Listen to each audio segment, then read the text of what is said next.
ഞങ്ങളും ക്രൂശിക്കപ്പെട്ട ക്രിസ്തുവിനെ പ്രസംഗിക്കുന്നു. ദൈവ തിരുനാമത്തിന് മഹത്വം ഉണ്ടാകട്ടെ. ഉൽപ്പത്തി പുസ്തകം 26-ാം അധ്യായം 18-ാം വാക്യം. തൻ്റെ പിതാവായ അബ്രഹാമിൻ്റെ കാലത്ത് കുഴിച്ചതും അബ്രഹാം മരിച്ച ശേഷം ഫെലിസ്ത്യർ നികത്തിക്കളഞ്ഞതുമായ കിണറുകൾ ഇസ്ഹാക്ക് പിന്നെയും കുഴിച്ചു. തൻ്റെ പിതാവ് അവയ്ക്കിട്ടിരുന്ന പേർ തന്നെ ഇട്ടു. ഇസ്ഹാക്കിൻ്റെ ജീവിതത്തിലെ ഒരു പ്രത്യേക സംഭവത്തെക്കുറിച്ചാണ് ഇവിടെ പറയുന്നത്. ഇസ്ഹാക്ക് തൻ്റെ പിതാവായ അബ്രഹാമിൻ്റെ കാലത്ത് കുഴിച്ചതായിരുന്നു. ആ കിണറുകൾ നികത്തിക്കളഞ്ഞു ഫെലിസ്ത്യർ. ശത്രുക്കൾ വന്ന് ആ കിണറുകൾ നികത്തിക്കളഞ്ഞിരുന്നു. എന്നാൽ ഇസ്ഹാക്ക് ആ നികന്നുപോയ കിണറുകൾ വീണ്ടും കുഴിച്ചു. എന്നിട്ട് അബ്രഹാമിൻ്റെ കാലത്ത്, അത് കുഴിച്ച കാലത്ത് അബ്രഹാം ഇട്ടിരുന്ന പേര് തന്നെ ഈ കിണറുകൾക്ക് ഇസ്ഹാക്ക് ഇട്ടു. തൻ്റെ പിതാവായ അബ്രഹാമിൻ്റെ കാലത്ത് കുഴിച്ചതും അബ്രഹാം മരിച്ച ശേഷം ഫെലിസ്ത്യർ നികത്തിക്കളഞ്ഞതുമായ കിണറുകൾ ഇസ്ഹാക്ക് പിന്നെയും കുഴിച്ചു. തൻ്റെ പിതാവ് അവയ്ക്ക് ഇട്ടിരുന്ന പേർ തന്നെ ഇട്ടു.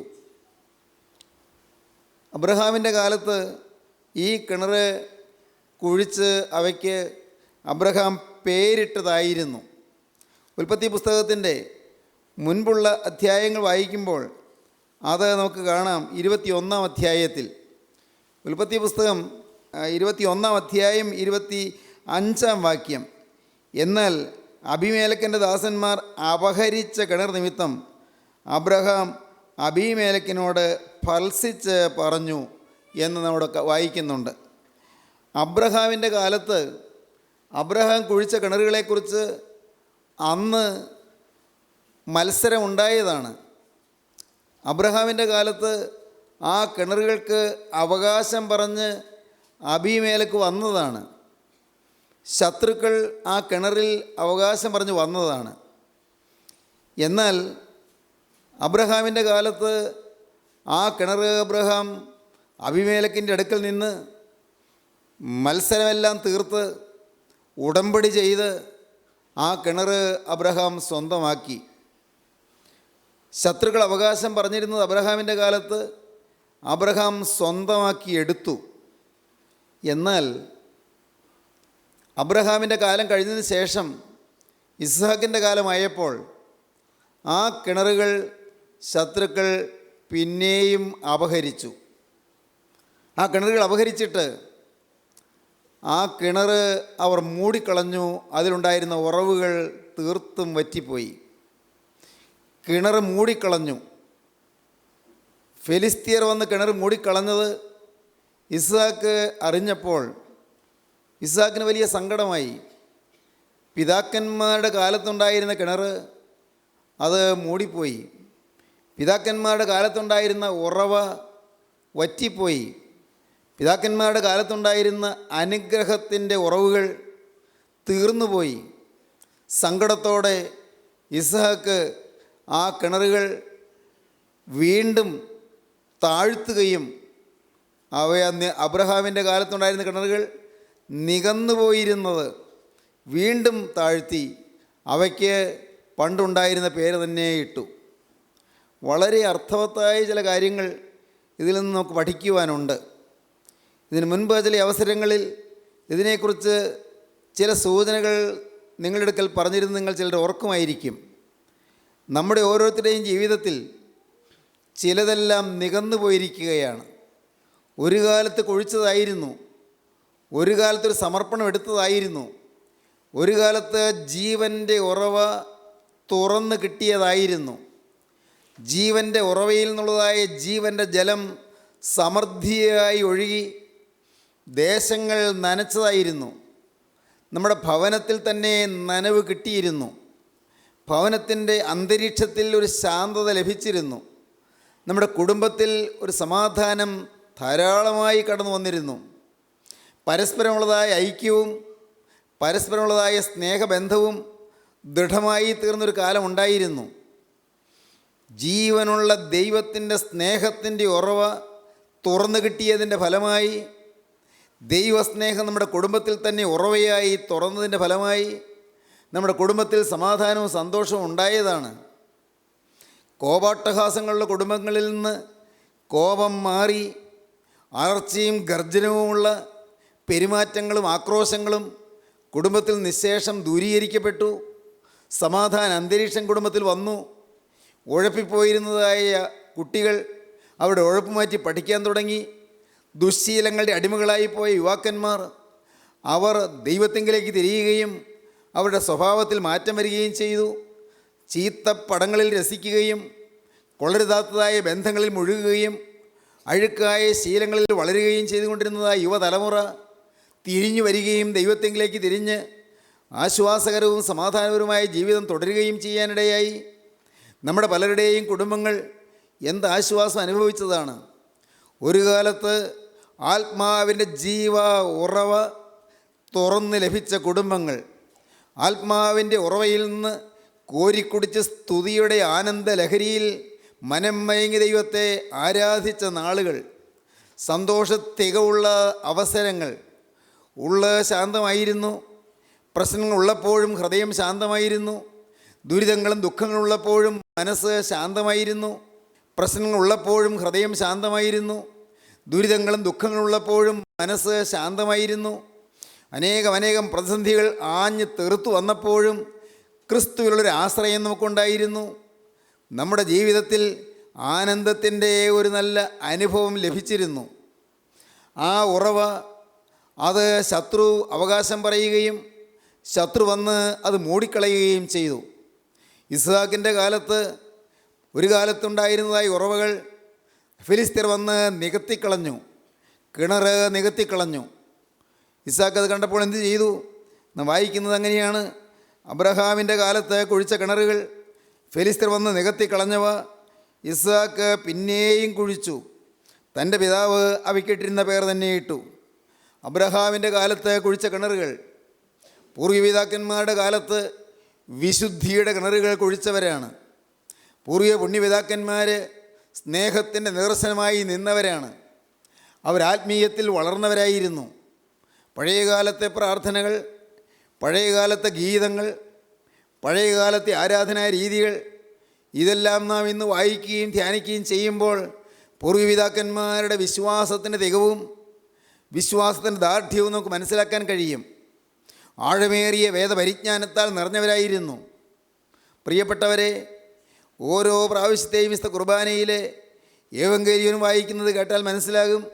അതാത് ദിവസത്തേക്കുള്ള ആ വേദഭാഗം, അതിനോട് ചേർന്നുള്ളതായ പഴയ നിയമഭാഗം, അതിനോട് ചേർന്നുള്ളതായ ശ്ലീഹവായനയുടെ ഭാഗം, അതിനോട് ഉതകുന്നതായും അതിനോട് ചേർന്നുള്ളതുമായ അപ്പോസ്തലപ്രവൃത്തികളുടെ ഭാഗം വായിക്കുന്നത്, ഇതെല്ലാം ചേർന്ന് വരുമ്പോൾ വേദപുസ്തകത്തിൻ്റെ വിവിധ ഭാഗങ്ങൾ കോർത്തിണക്കിക്കൊണ്ട് പോകുവാനുള്ളതായ വിശുദ്ധന്മാരായ പൂർവ്വപിതാക്കന്മാരുടെ അത്ഭുതകരമായ വേദവചന പാണ്ഡിത്യവും ആത്മാവിൻ്റെ അവഗാഹവും നമുക്ക് മനസ്സിലാകും. ദൈവത്തിൻ്റെ വചനത്തിൻ്റെ പിതാക്കന്മാർ കൊടുത്തിരുന്നതായ പ്രാധാന്യം നമുക്ക് മനസ്സിലാകും. വേദപുസ്തകത്തിനും വേദപുസ്തകത്തിലെ പഴയ നിയമത്തിനും പുതിയ നിയമത്തിനും തമ്മിലുള്ളതായ ചാർച്ചയ്ക്കും ചേർച്ചയ്ക്കും ഉതകുന്നതായ വായനാഭാഗങ്ങൾ ക്രമീകരിച്ചതിൽ അഗാധമായ പരിജ്ഞാനം നമുക്ക് കാണുവാൻ കഴിയും. എന്നാൽ അന്നുണ്ടായിരുന്ന വിശ്വാസത്തിൻ്റെ തികവിൽ നിന്ന് ഇന്ന് അനേകം വ്യതിചലനങ്ങൾ വന്നു പോയിരിക്കുകയാണ്. അനേകം മാറ്റങ്ങൾ വന്നിരിക്കുന്ന നാം കാണുന്നു. ഇന്ന് ആ പഴയ കാലത്തുണ്ടായിരുന്ന വിശുദ്ധിയുടെ തീക്ഷ്ണത നഷ്ടപ്പെട്ടു പോയിരിക്കുന്നു. ആ പഴയ കാലത്തുണ്ടായിരുന്ന ദൈവസ്നേഹത്തിൻ്റെ അഗാധമായ വാത്സല്യ തികവ് തന്നെ പോയിപ്പോയിരിക്കുന്നു. പരസ്പരമുള്ളതായ സ്നേഹവും പരസ്പരമുള്ളതായ വിട്ടുവീഴ്ച മനോഭാവവും പരസ്പരം ക്ഷമിക്കാനും സഹിക്കാനും പൊറുക്കാനും താങ്ങുവാനും ഉള്ളതായ മനോഭാവവും ഇന്ന് കൈമോശം വന്നിരിക്കുന്നു. സഭാതലം പൊതുവെ കലുഷിതമായിരിക്കുന്ന ഒരു സാഹചര്യം നാം കാണുകയാണ്. സഹോദരങ്ങളെ, ആത്മീയത്തിൻ്റെ മാന്യം നാം ചുറ്റുപാടുകളിൽ കാണുന്നു. ആത്മീയമായ ഒരു അധപ്പതിതമായ അവസ്ഥ ഇന്ന് നാം കാണുകയാണ്. എന്നാൽ ഇന്ന് എന്താണ് ചെയ്യാൻ സാധിക്കുന്നത്? അബ്രഹാമിൻ്റെ കാലത്ത് കുഴിച്ച കിണറുകൾ അന്ന് ഉറവ പൊട്ടി പുറപ്പെട്ടിരുന്നത് അത് നികന്നു പോയിരിക്കുന്നു. ഇന്ന് നമുക്ക് ചെയ്യാൻ സാധിക്കുന്നത് എന്താണ്? നമുക്ക് ആ കിണറുകൾ പിന്നെയും കുഴിക്കാം. ശത്രു കൊണ്ടുവന്നിട്ടിരിക്കുന്നതായ ചപ്പ് ചവറുകളെല്ലാം നമുക്ക് വാരി കോരി മാറ്റാം. ഈ കിണറിൽ ഫെലിസ്തീൻ കൊണ്ടുവന്നിട്ടിരിക്കുന്നതായ ചപ്പ് ചവറുകളും മണ്ണുകളും അഴുക്കുകളും എല്ലാം വാരി എല്ലാം കോരി മാറ്റിയിട്ട് ആ കിണറെ വെടിപ്പാക്കാം. ഇനിയും താഴ്ത്തണം. അന്ന് താണ് കിടന്നതായിരുന്നു, പിന്നെയും മൂടിപ്പോയിരിക്കുകയാണ്. ഇനിയും താഴ്ത്തിയെടുക്കണം. ആത്മീയ ജീവിതത്തിൽ പുതിയ അനുഭവങ്ങൾ നേടാൻ നമ്മുടെ ജീവിതം സമർപ്പിക്കേണ്ടിയിരിക്കുന്നു. നമുക്ക് സാധിക്കും. പ്രിയപ്പെട്ടവരെ, നമുക്ക് ആരെയും കുറ്റം വിധിക്കേണ്ട, നമുക്ക് ആരെയും പരാതി പറയേണ്ട, നമുക്ക് ആരെക്കുറിച്ചും പരിഭവം വിചാരിക്കേണ്ട. പക്ഷേ നമുക്കൊരു കാര്യം ചെയ്യാം. ഇംഗ്ലീഷിൽ മനോഹരമായൊരു പഴഞ്ചൊല്ലുണ്ട്. It is better to light a candle than to curse the darkness. ഇരുട്ടിനെ ശപിക്കുന്നതിനേക്കാൾ നല്ലത് നാം ഒരു ചെറു തിരിയെങ്കിലും കത്തിച്ചു വയ്ക്കുന്നതാണ്. ഇരുട്ടിനെ ശപിച്ചിട്ട് കാര്യമില്ല. അയ്യോ മുഴുവൻ കൂരിരുട്ടാണെന്ന് പറഞ്ഞിട്ട് കാര്യമില്ല. അയ്യോ ഇവിടെ മുഴുവൻ ഇരുട്ടാണെന്ന് പറഞ്ഞ് നാം ഇരുട്ടിനെ ശപിച്ചതുകൊണ്ട് കാര്യമില്ല. നാം നിരാശപ്പെട്ടതുകൊണ്ട് കാര്യമില്ല. മുഴുവൻ ഇരുട്ടായി പോയല്ലോ എന്ന് നാം തളർന്നു പോയതുകൊണ്ട് കാര്യമില്ല. നമുക്കൊരു കാര്യം ചെയ്യാം. It is better to light a candle than to curse the darkness. ഇരുട്ടിനെ ശപിക്കാതെ ഒരു ചെറു തിരിയെങ്കിലും കത്തിച്ചു വയ്ക്കാൻ നോക്കുക. ഒരു ചെറു തിരിയെങ്കിലും. സഹോദരങ്ങളെ, അത് നമുക്ക് സാധിക്കുന്നതാണ്. മനോഹരമായൊരു കവിത പണ്ട് വായിച്ചിട്ടുള്ളത് ഞാൻ ഓർക്കുന്നു. ആ കവിതയുടെ ആശയം ഇതാണ്. ടാഗോർ എഴുതിയൊരു കവിതയാണ്. ആ കവിതയുടെ ആശയം എങ്ങനെയാണ്? സൂര്യഭഗവാൻ നിന്ന് വളരെ സങ്കടത്തോടെ വിളിച്ച് പ്രകൃതിയിലെ എല്ലാ ജീവികളോടും ഒരു കാര്യം അപേക്ഷിക്കുന്നതെന്നാണ് കവിത. ഭാവനയാണ്.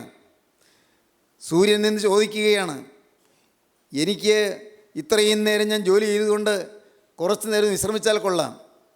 ഞാൻ ഈ പ്രകൃതിയിലെ കൂരിട്ട് അകറ്റാൻ ഇത്രയും നേരം ഞാൻ വിശ്രമമില്ലാതെ അധ്വാനിച്ചില്ലേ? എനിക്ക് കുറച്ച് നേരം ഒന്ന് വിശ്രമിക്കണം. ഞാൻ കുറേ സമയം ഒന്ന് വിശ്രമിച്ചു കൊള്ളട്ടെ. നിങ്ങൾ ആരെങ്കിലും വന്ന് ഈ കൂരിട്ടൊന്ന് അകറ്റാമോ? നിങ്ങൾക്കാർക്കെങ്കിലും വരാമോ? എല്ലാ ജീവികളും അമ്പരപ്പോടെ നോക്കി നിന്നു. ആർക്കും സാധിക്കില്ലല്ലോ.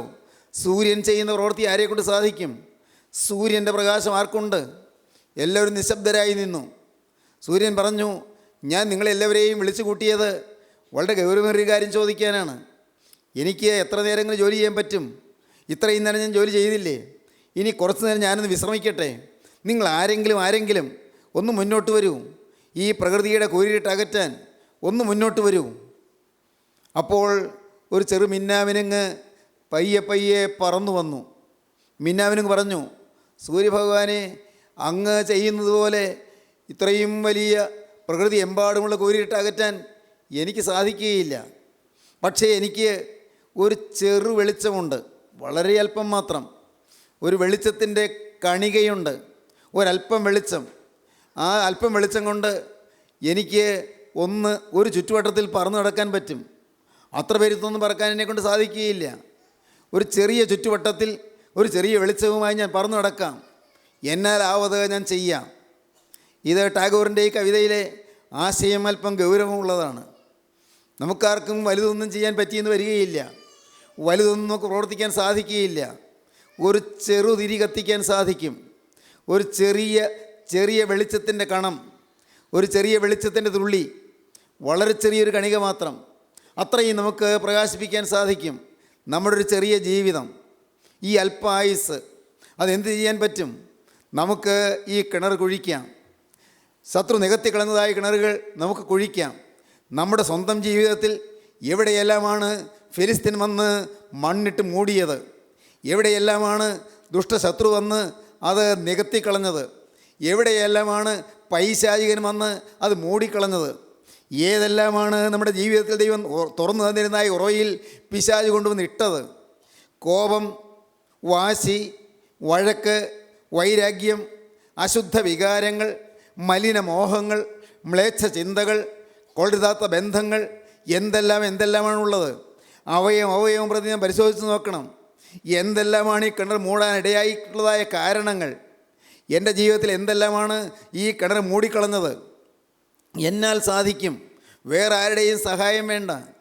എൻ്റെ അവയവങ്ങളുടെ മേൽ നിയന്ത്രണം പാലിക്കാൻ വേണമെങ്കിൽ എനിക്ക് കഴിയും. വേറെ ആരുടെയും സഹായം ചോദിക്കേണ്ട. സഹോദരങ്ങളെ, നിങ്ങളോട് പറയട്ടെ, ഇന്ന് ഒരു സ്കൂളിൽ പഠിക്കുന്ന ഒരു വിദ്യാർത്ഥി എന്നെ ഫോൺ ചെയ്തു. ആ വിദ്യാർത്ഥി എന്നോട് പറഞ്ഞു, സാറേ, എനിക്ക് അല്പം പോലും പഠിക്കാൻ പറ്റുന്നില്ല. പലതരത്തിൽ എനിക്ക് മനസ്സിങ്ങനെ കലങ്ങിയിരിക്കുകയാണ്. എനിക്ക് പഠിക്കാൻ പറ്റുന്നില്ല. സാറൊന്ന് പ്രാർത്ഥിക്കണം.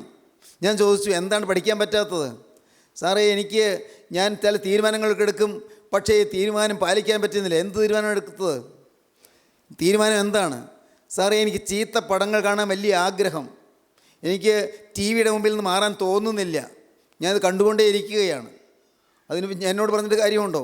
ഞാൻ ചോദിച്ചു, എന്നോട് പറഞ്ഞിട്ട് കാര്യമുണ്ടോ? എനിക്കെന്ത് ചെയ്യാൻ പറ്റും? നിൻ്റെ കണ്ണ്, നിൻ്റെ മുറിയിലെ ടി വി, ആ ടി വിയുടെ മുമ്പിൽ നിന്ന് ഇരിക്കണോ വേണ്ടയോ നീ നിനക്ക് തീരുമാനിക്കാം. പഠിക്കാനിരിക്കുകയാണോ വേണ്ടത്, ടി വിയുടെ മുമ്പിൽ ഇരുന്ന് ദിവസം മുഴുവൻ നശിപ്പിക്കുകയാണോ വേണ്ടത് നിനക്ക് തീരുമാനിക്കാം. ടി വിയിൽ നല്ല നല്ല പ്രോഗ്രാം ഉള്ളത് കാണുന്നതുകൊണ്ട് തെറ്റൊന്നുമില്ല. ടി വിയിൽ നിനക്ക് നല്ല ജ്ഞാനം ലഭിക്കത്തക്കുള്ളതായ നല്ല പരിപാടികളുണ്ടെങ്കിൽ, സമയമുണ്ടെങ്കിൽ, നിൻ്റെ പഠിത്തം കഴിഞ്ഞിട്ടുള്ള സമയമുണ്ടെങ്കിൽ കാണുന്നതുകൊണ്ട് തെറ്റില്ല. പക്ഷേ നീ വൃത്തികെട്ട പടങ്ങളും കാണാൻ, നീ മ്ലേച്ഛ ചിത്രങ്ങൾ കാണാൻ, അഴുക്കായ വല്ല ഗോഷ്ഠികളും കാണാനായിട്ട് നിൻ്റെ വിലയേറിയ സമയം കളയണോ വേണ്ടത് നീ തീരുമാനിച്ചാൽ മതി. ആ കുട്ടി ആരാണെന്ന് എനിക്കറിഞ്ഞുകൂടാ. ഒരുപക്ഷേ ഈ വാക്കുകൾ കേൾക്കുന്ന ആ കൊച്ചുകൂടെ ഇരിപ്പുണ്ടോ എന്ന് എനിക്കറിഞ്ഞുകൂടാ. പ്രിയപ്പെട്ടവരെ, ഞാൻ നിങ്ങളോട് പറയട്ടെ, അനേകം പേര് ഇതുപോലെ എങ്ങനെയെങ്കിലും രക്ഷപ്പെടണമെന്നുണ്ട്, പക്ഷേ സാധിക്കാതെ അമ്പരപ്പിലാണ്. എന്താണ് ചെയ്യേണ്ടത്? ഞാനായിട്ട് ഈ കിണർ ഞാൻ വീണ്ടും കുഴിക്കണം. എൻ്റെ സ്വന്തം തീരുമാനമാണത്. വേദപുസ്തകത്തിലൊരു വാക്യമുണ്ട്, പാപം വാതിക്കൽ കിടക്കുന്നു, അതിൻ്റെ ആഗ്രഹം നിന്നോടാകുന്നു, നീയോ അതിനെ ജയിക്കേണ്ടതാകുന്നു. പാപം വാതിക്കലുണ്ട്, അതിൻ്റെ ആഗ്രഹം നിന്നോടാണ്. പ്രലോഭനങ്ങളുണ്ട്, പ്രേരണകളുണ്ട്. അതിനെ ചെറുത്ത് നിൽക്കണമോ എന്ന് നീയാണ് തീരുമാനിക്കേണ്ടത്. ഞാനതിനെ ജയിക്കണമോ എന്ന് നീയാണ് തീരുമാനിക്കേണ്ടത്. എൻ്റെ ഭാവി നശിപ്പിച്ച് കളയണമോ എന്ന് നീയാണ് തീരുമാനിക്കേണ്ടത്. മനുഷ്യ, നീ തന്നെയാണ് അതിന് തീരുമാനമെടുക്കേണ്ടത്. വേറെ ആരുമല്ല തീരുമാനിക്കേണ്ടത്. കയ്യീനോട് ദൈവം പറഞ്ഞു, കയ്യീനെ നീ ധരിച്ചുകൊള്ളുക, നീ വ്യക്തമായി ഗ്രഹിച്ചുകൊള്ളുക, പാപം വാതിക്കലുണ്ട്, അതിൻ്റെ ആഗ്രഹം നിന്നോടാകുന്നു, നീ അതിനെ ജയിക്കേണ്ടതാകുന്നു. കയ്യീൻ ആ വാക്ക് കേട്ടെങ്കിലും കയ്യീന് ജയിക്കാൻ കഴിഞ്ഞില്ല. കയ്യീൻ കൊലപാതകിയായി മാറി, ആദ്യത്തെ കൊലപാതകിയായി മാറി. സഹോദരങ്ങളെ, നിങ്ങൾ കേൾക്കൂ. നിങ്ങളുടെ ജീവിതത്തിൽ ഇന്ന് ഈ വചനങ്ങളെ കേൾക്കുമ്പോൾ നിങ്ങൾ കത്തിവെക്കേണ്ട പാപങ്ങൾ എന്തെല്ലാം ഉണ്ട് എന്ന് അവനവൻ തിരിച്ചറിഞ്ഞ് പാപങ്ങളുടെ അടിവേരിന് കത്തിവെച്ചില്ലെങ്കിൽ നിങ്ങൾക്ക് കനത്ത നാശങ്ങൾ വരും. പിന്നെ നിങ്ങൾക്ക് നേരിടേണ്ടി വരുന്നതായ ദുരിതങ്ങൾ, അതിൻ്റെ ദൂഷിത ഫലങ്ങൾ എന്തെല്ലാമെന്ന് ആർക്കും പറയാൻ സാധ്യമല്ല. ഭയാനകമായ ദുഷ്ഫലങ്ങൾ നിങ്ങൾ നേരിടാൻ പോവുകയാണ്. ജീവിതത്തിൽ എടുക്കേണ്ടതായ തീരുമാനങ്ങൾ എടുക്കേണ്ട പ്രായത്തിൽ, തീരുമാനങ്ങൾ എടുക്കേണ്ടതായ സമയത്ത് അതിന് തയ്യാറാകുന്നില്ലെങ്കിൽ വലിയ അപകടങ്ങൾ പതിയിരിക്കുന്നുണ്ടെന്ന് മാത്രം പറഞ്ഞു തരാം. സഹോദരീ സഹോദരങ്ങളെ, കുടുംബങ്ങൾ എന്തിനു തകർത്ത് കളയണം? നമ്മുടെ ഭാവി എന്തിനും ഒടിച്ചു കളയണം.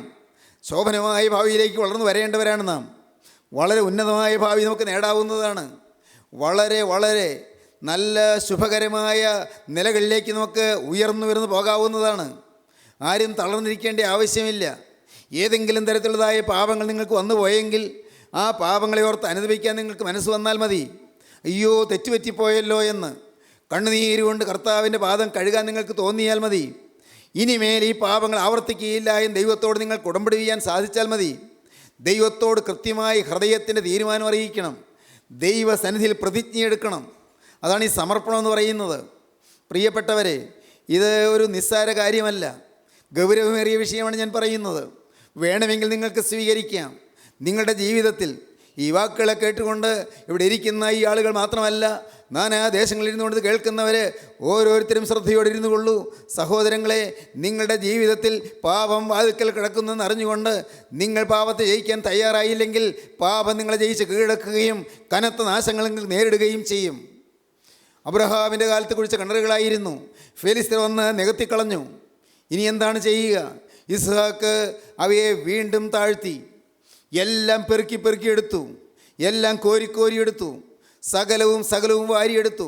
അതിനകത്തേക്ക് വീണുപോയിരുന്നതെല്ലാം, പിശാച് കൊണ്ടുവന്നിട്ടിരുന്നതെല്ലാം, ദുഷ്ടശക്തി കൊണ്ടുവന്നിട്ടിരുന്നതെല്ലാം അവിടെ നിന്ന് പെറുക്കി എടുത്തിട്ട് ആ കിണർ പിന്നെയും താഴ്ത്തി. പുതിയ ഒരു സമർപ്പണം, ഒരു പുനഃസമർപ്പണം, ഒരു പുതിയ അനുഭവം. സഹോദരങ്ങളെ, ഇന്ന് ഈ വാക്കുകൾ നിങ്ങൾ കേട്ടുകൊണ്ടിരിക്കുമ്പോൾ വേണമെങ്കിൽ നിങ്ങൾക്കൊരു പുതിയ സമർപ്പണത്തിലേക്ക് വരാം. നിങ്ങൾക്ക് ചില തീരുമാനങ്ങളുള്ളവരായിരുന്നു. ഒരു കാലത്ത് ചില വ്യക്തമായ പ്രതിഷ്ഠകൾ നിങ്ങൾക്കുണ്ടായിരുന്നു. ഇന്നിന്ന കാര്യങ്ങളിൽ വ്യക്തമായി ഞാൻ പ്രതിഷ്ഠ പാലിക്കുമെന്ന് ദൈവത്തോട് വാക്ക് പറഞ്ഞവർ അനേകർ ഈ വാക്കുകളെ കേൾക്കുന്നുണ്ട്. ഇനിമേ ഞാൻ കോപിക്കുകയില്ല എന്ന് പറഞ്ഞവർ ഈ വാക്കുകളെ കേൾക്കുന്നില്ലേ? ഇനി അശുദ്ധമായ ബന്ധം ഉണ്ടാവുകയില്ല എന്ന് പറഞ്ഞവർ ഈ വാക്കുകളെ കേൾക്കുന്നില്ലേ? ഇനി അഴുക്കായ കാര്യത്തിലേക്ക് എൻ്റെ മനസ്സ് പോവുകയില്ല എന്ന് ദൈവത്തോട് വാക്ക് പറഞ്ഞവർ ഈ വാക്കുകളെ കേൾക്കുന്നില്ലേ? പ്രിയപ്പെട്ടവരെ, നിങ്ങളോട് പറയട്ടെ, എന്നാൽ നിങ്ങളുടെ വാക്കുകൾ നിങ്ങൾ ലംഘിച്ചു പോയി. നിങ്ങളുടെ തീരുമാനങ്ങൾ പാളിപ്പോയി. നിങ്ങൾ ദൈവത്തോട് പറഞ്ഞ വാക്ക് നിങ്ങൾ മറന്നുപോയി. ഇന്ന് നിങ്ങൾ തണുത്തു പോയിരിക്കുന്നു. ഇന്ന് നിങ്ങൾ ക്ഷീണിച്ചു പോയിരിക്കുന്നു. ആത്മാവിൽ മാന്ദ്യം സംഭവിച്ചിരിക്കുന്നു. ആത്മാവിൽ കേട് സംഭവിച്ചിരിക്കുന്നു. എന്നാൽ ഇപ്പോൾ ഈ വാക്കുകളെ കേൾക്കുമ്പോൾ നിങ്ങളുടെ നേരെ കരുണയോടെ നോക്കുന്ന കർത്താവായ യേശുവിൻ്റെ പാദപീഠത്തിങ്കൽ നിങ്ങൾക്കൊരു വാക്ക് പറയാം. നിങ്ങളുടെ അരികത്ത് വന്നിരിക്കുന്ന ക്രിസ്തുവിനോട് നിങ്ങൾക്കൊരു വാക്ക് പറയാം. നിങ്ങളുടെ നേരെ നോക്കിക്കൊണ്ട് നിൽക്കുന്ന ക്രിസ്തുവിനോട് നിങ്ങൾക്കൊരു വാക്ക് പറയാം. നിങ്ങളെ സ്നേഹിക്കുന്ന ക്രിസ്തുവിനോട് നിങ്ങൾക്കൊരു വാക്ക് പറയാം. നിങ്ങൾക്ക് വേണ്ടി കുറ്റമില്ലാത്ത രക്തം ചിന്തിയ ക്രിസ്തുവിനോട് നിങ്ങൾക്കൊരു വാക്ക് പറയാം. എന്താണ് നിങ്ങൾ പറയുന്ന വാക്ക്? കർത്താവേ, ഇന്ന് ഞാൻ പുതിയ സമർപ്പണം എടുക്കുകയാണ്. ഇന്ന് ഞാൻ പുനഃസമർപ്പണം എടുക്കുകയാണ്. ശത്രു നികത്തിക്കളഞ്ഞിരിക്കുന്നു. കർത്താവേ, ഞാനതെല്ലാം ഓരോന്നായി വാരിയെടുക്കുകയാണ്. എല്ലാം ഓരോന്നായി ഞാൻ കോരിക്കളയുകയാണ്. എല്ലാം മാറ്റിക്കളയുകയാണ്. ഈ കിണർ ഞാനിതാ കുഴിക്കുന്നു. കർത്താവേ, ജീവൻ്റെ ഉറവയുമായി എനിക്കൊരു ബന്ധം തരണമേ. പരിശുദ്ധാത്മാവിൻ്റെ കൃപയാൽ ജീവൻ്റെ ഉറവയുമായി എനിക്കിന്ന് ഒരു ബന്ധം തരണമേ. കർത്താവേ, ഇതുവരെയും ഈ ബന്ധം എന്താണെന്ന് പോലും അറിയാത്തവനായി ഞാൻ ജീവിച്ചു പോയി. കർത്താവേ, എന്നാൽ ഒരു കാലത്ത് ബന്ധമുണ്ടായിരുന്നു, അത് നഷ്ടപ്പെട്ടവനായി ഞാൻ ജീവിച്ചു പോയി. എന്നാൽ ഇന്ന് കർത്താവേ, എനിക്കൊരു പുതിയ അനുഭവം തരണമേ. യേശുവേ, എൻ്റെ ജീവിതത്തിൽ നഷ്ടപ്പെട്ട കാലങ്ങളെല്ലാം എനിക്ക് മടക്കി തരണമേ. വിട്ടിലും വെട്ടുക്കിളിയും പച്ചപ്പുഴവും തുള്ളനും തിന്നുകളെന്ന സംവത്സരങ്ങൾക്ക് വേണ്ടി പകരം തരാമെന്ന് പറഞ്ഞ യേശുവേ, ഇന്ന് നീ എൻ്റെ ജീവിതത്തിൽ ഒരു പുതിയ നല്ല കാലം തുടങ്ങിത്തരണമേ. സമാധാനത്തിൻ്റെ കാലങ്ങൾ നഷ്ടത്തിൻ്റെ കാലങ്ങൾ മാറ്റി ലാഭത്തിൻ്റെ കാലങ്ങളാക്കി തരണമേ. കർത്താവേ, പരാജയത്തിൻ്റെ കാലങ്ങൾ മാറ്റി വിജയത്തിൻ്റെ കാലങ്ങളാക്കി മാറ്റി തരണമേ. പുതിയ വിജയത്തിൻ്റെ ഒരു ഉന്നത സോപാനം കൈയടക്കാനുള്ള ഭാഗ്യം എനിക്ക് തരണമേ. വിജയത്തിൻ്റെ ഉയർന്ന പടവുകളിലേക്ക് കയറി ചെല്ലാനുള്ളതായ സൗഭാഗ്യം എനിക്ക് തരണമേ. വിജയ ജീവിതം എനിക്ക് തരണമേ. എൻ്റെ ജീവിതം നശിക്കാനുള്ളതല്ല, നശിപ്പിക്കാനുള്ളതല്ല. എൻ്റെ ഈ ഭൗതിക ജീവിതം കൊണ്ട് അനേകർക്ക് പ്രയോജനപ്പെടേണ്ടതാണ്. അനേകർക്ക് വേണ്ടി എരിഞ്ഞടങ്ങേണ്ടതാണ്. അനേകർക്ക് ഭാവി കാല തലമുറയ്ക്കും പ്രയോജനപ്പെടേണ്ടതാണ്. നാഥ, അതിന് ഇന്ന് ഞാൻ ഈ വാക്കുകളെ കേട്ടുകൊണ്ടിരിക്കുമ്പോൾ തന്നെ ഞാൻ തിരുമുൻപാകെ ഒരു വാക്ക് പറയുകയാണ്. യേശുവേ, ഞാനും എനിക്കുള്ളതെല്ലാം ഈ നിമിഷം മുതൽ നിൻ്റേത്. ഞാനും എനിക്കുള്ളതെല്ലാം ഈ നിമിഷം മുതൽ നിൻ്റേത്. ഞാനും എനിക്കുള്ളതെല്ലാം യേശുനാഥ എല്ലാം നിൻ്റേത്. എന്തുകൊണ്ടെന്നാൽ നീ നിന്നെ തന്നെ എനിക്ക് വേണ്ടി ക്രൂസിലർപ്പിച്ചു. നിന്നെ തന്നെ നീ ക്രൂസിന്മേൽ അർപ്പണം ചെയ്തു. നിൻ്റെ തിരുരക്തം നീ ഒഴുക്കി. നിൻ്റെ തിരുവിലാവ് നീ തുറന്നു. നിൻ്റെ മുഖത്ത് നീ തുപ്പലേറ്റു. നിൻ്റെ കന്നത്ത് നീ അടിയേറ്റു. നീ നിന്നാ വിഷയമായി തീർന്നു, നീ അവഹേളന പാത്രമായി തീർന്നു, നീ ആക്ഷേപം സഹിച്ചുകൊണ്ട് കുരിശിന്മേൽ കിടന്നു. എൻ്റെ കർത്താവേ, നീ കുരിശിന്മേൽ കിടന്ന് എനിക്ക് ദാഹിക്കുന്നു പറഞ്ഞ് കരഞ്ഞു. യേശുവേ, നിന്റെ തിരുരക്തം കുരിശിന്മേൽ ചിന്തി. എൻ്റെ നാഥ, തിരുരക്തത്തിൽ ശരണപ്പെട്ടുകൊണ്ട് യേശുവേ, നിൻ്റെ പരിശുദ്ധമായ നാമത്തിൽ ഞാനിപ്പോൾ തിരുമുൻപാകെ അടുത്ത് വന്നുകൊണ്ട് നിന്നോട് വാക്ക് പറയുകയാണ്. ഇന്നു മുതൽ ഞാൻ നിൻ്റെ വകയായി ജീവിക്കും. ഇന്നു മുതൽ ഞാൻ പുതിയ സൃഷ്ടിയായി ജീവിക്കും. ഇന്നു മുതൽ ഞാൻ നിനക്കായി എൻ്റെ ജീവിതം സമർപ്പിക്കുന്നു. നാഥ, നീ എന്നെ കൈക്കൊള്ളണമേ. സ്നേഹിതരെ, നിങ്ങൾ പ്രാർത്ഥിക്കൂ. പ്രിയപ്പെട്ടവരെ, നിങ്ങൾ അപേക്ഷിക്കൂ. ദൈവസന്നിധിയിൽ സമർപ്പിക്കൂ. നമുക്ക് പ്രാർത്ഥിക്കാം. കരുണയുള്ള കർത്താവേ, ജീവനുള്ള ദൈവമേ, ഈ മനോഹരമായ സമയത്തിനായി ഞങ്ങൾ നിന്നെ സ്തുതിക്കുന്നു. വചനം കേട്ട് എല്ലാവരെയും തലോടണമേ, എല്ലാവരെയും അനുഗ്രഹിക്കണമേ. നാഥ, പിന്മാറ്റക്കാരെ തിരിച്ചു കൊണ്ടുവരണമേ. പാപജീവിതത്തോട് യാത്ര പറഞ്ഞ് പുതിയ ജീവിതം തുടങ്ങുവാനുള്ള സൗഭാഗ്യം നിൻ്റെ മക്കൾക്ക് എല്ലാവർക്കും നൽകണമേ. എടുത്ത പുതിയ സമർപ്പണത്തിൽ ഉറച്ചു നിൽക്കുവാനുള്ള കൃപ പകരണമേ. നാഥ, നിൻ്റെ രണ്ടാമത്തെ വരവിൽ വിശുദ്ധന്മാർ പറന്നുയരുമ്പോൾ ആ കൂടെ പറക്കുവാൻ നിൻ്റെ മക്കളെ എല്ലാവരെയും യോഗ്യരാക്കി തീർക്കണമേ. എല്ലാ നന്മകളാലും ഞങ്ങൾ നിറയ്ക്കണമേ. യേശുക്രിസ്തുവിൻ്റെ ജയകരമായ നാമത്തിൽ തന്നെ. ആമീൻ. ഹല്ലേലൂയ.